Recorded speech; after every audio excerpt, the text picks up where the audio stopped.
What is happening, guys? I'm back here with just news to let you guys know.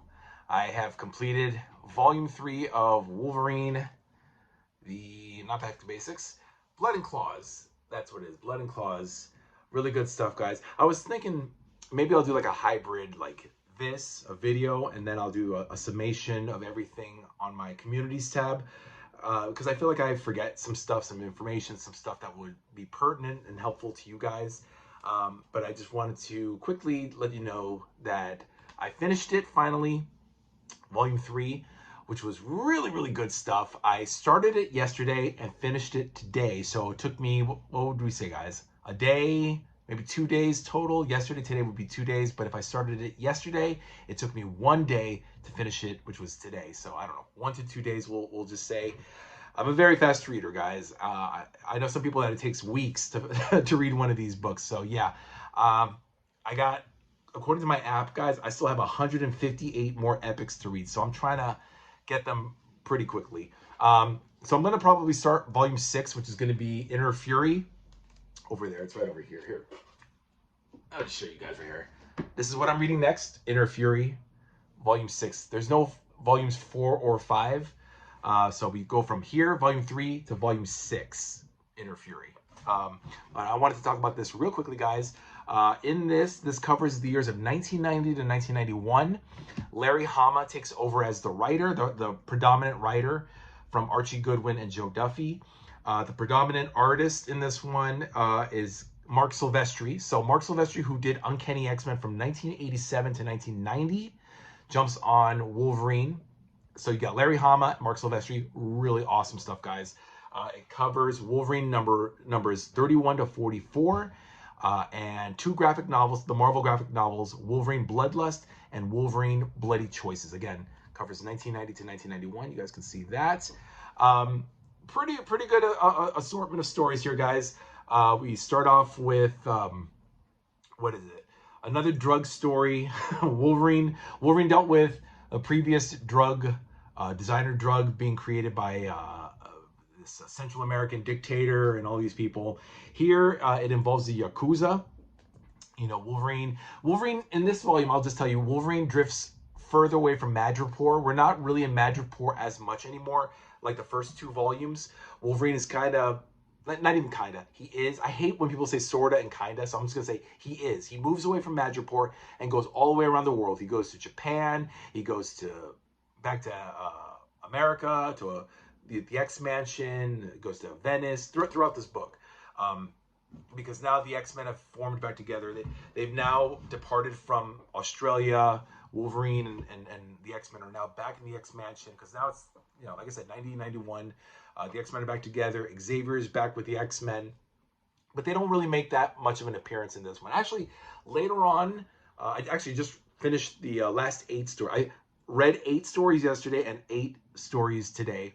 And then the latter 8, which I read today, had Storm guest star, Forge, Jubilee, because that was around the time in 1991 when they were together again from the Shi'ar. The Shi'ar Empire came down, and you know the X-Men are back together. La-di-da.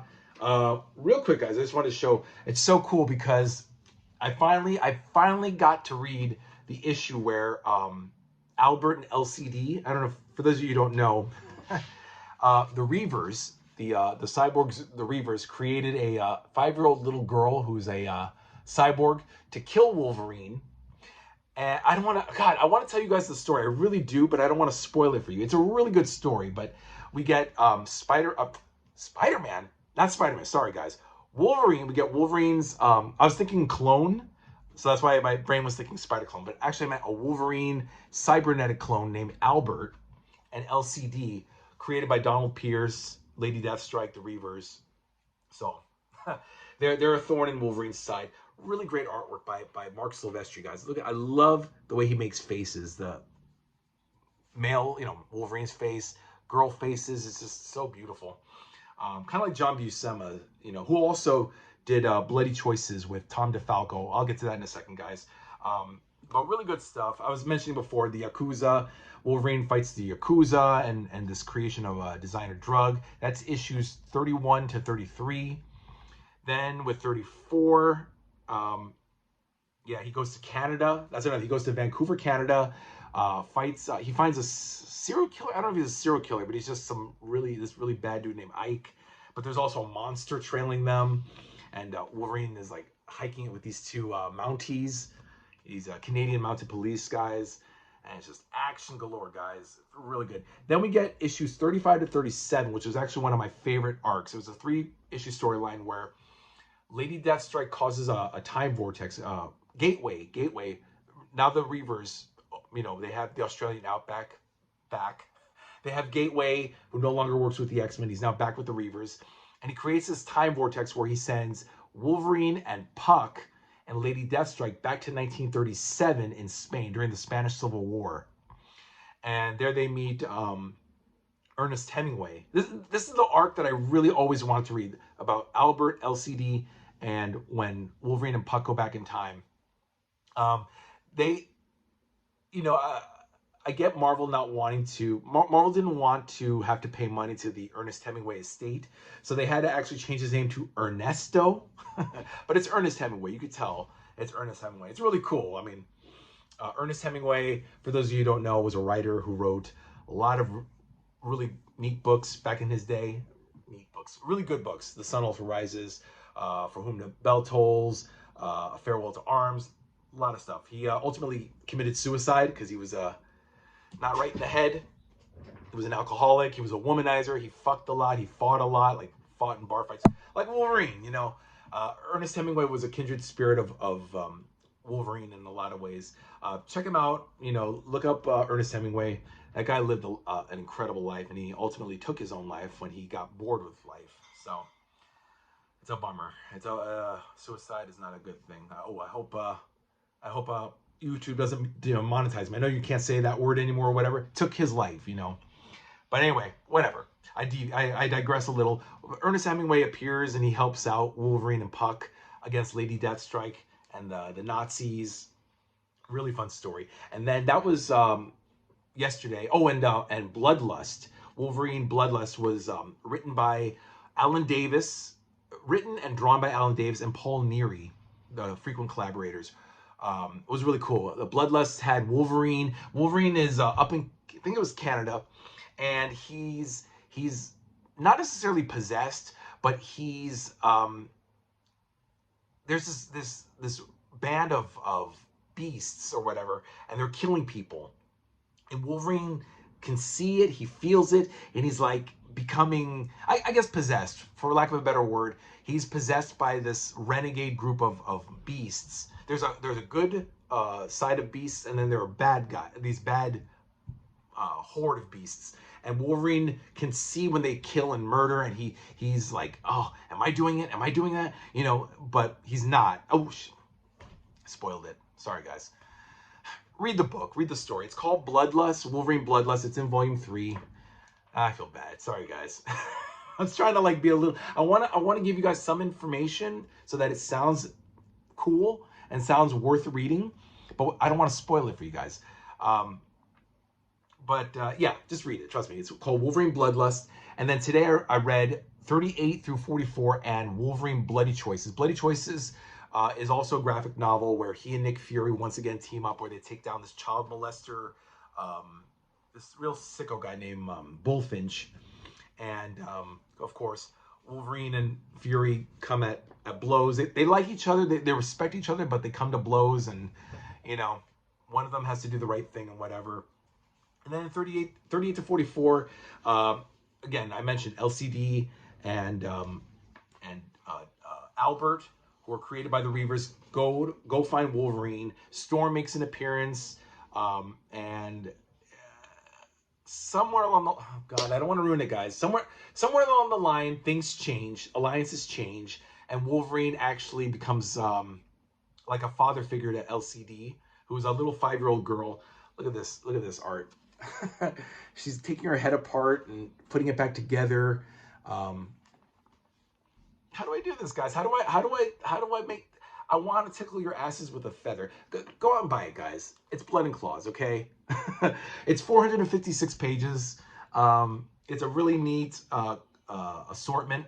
You'll probably, if you really are in the mood for it, guys, you'll read this like really quickly. It shouldn't take you that long. There's no Stan Lee epic blah blah blah dialogue. No cutesy poo stuff. It's fucking Wolverine, down and dirty. He fights Sabretooth. Oh yeah, I'll tell you this. Issue 41, which is this cover, issue 41, you got Wolverine, you got Sabretooth, you got Cable. Cable makes an appearance. You know, you got Mask and the Morlocks, Mask of the Morlocks. They factor in. Nick Fury also factors in here. Forge and Jubilee. I can't stand Jubilee, but Jubilee Jubilee gets jealous of LCD. It's kind of cute, but Wolverine plays the father figure for LCD, and Jubilee's jealous. Jubilee's just a little bitch, you know, and I just can't stand her.